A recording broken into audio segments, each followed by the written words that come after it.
Pakistanyň Demirgazyk gün batarynda yerleşen Peşawar şäherinde jurnalistler iki reportörüň we habar agentliginiň işgäriniň öldürilmegine protest bildirdiler. Yaragly söwüşçiler agentligiň Kvetadaky idarasyna 28 awgustda hüjüm edip işgärleri öldürdüler. Protestçiler hökümetden media işgärleriniň goragyny üpçün etmegi we zulümkeşleriň jogapkärçiligi çekilmegini talep etdiler.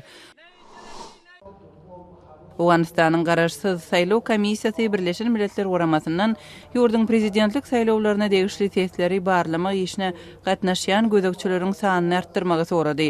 Komissiýanyň medeniýet wekili Birleşen Milletler Guramasynyň kömek beren ýagdaýynda tesleri barlamak işiň bir näçe günde tamamlanjakdygyny aýtdy. İyun ayında bolan saýlawlary degişli tesler Dalaşkar Abdullanyň saýlawlarda galyplyklaryň bolanlygy barada öňe süren aýplamalary sebäpli gaýtadan barlanýar. Şol saýlawlarda Ashraf Ganiýanyň ýeňiş gazananlygy eglan edilipdi. Kırgızstanda Karasu regiony guraklykdan ejir çekýär. Özbekistanyň suw akýan ýoluny böwetlemegi ýagdaýy agyrlaşdyrýar.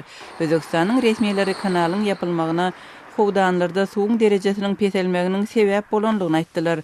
Kırgızstanyň resmiýetleri suw ýetmezçiliginiň 40 000 çemesi adama we 3 000 hektar ekinli meýdana täsir ýetirenligini aýtdylar. Siz günüň täzelikleri bilen tanyş boldunuz.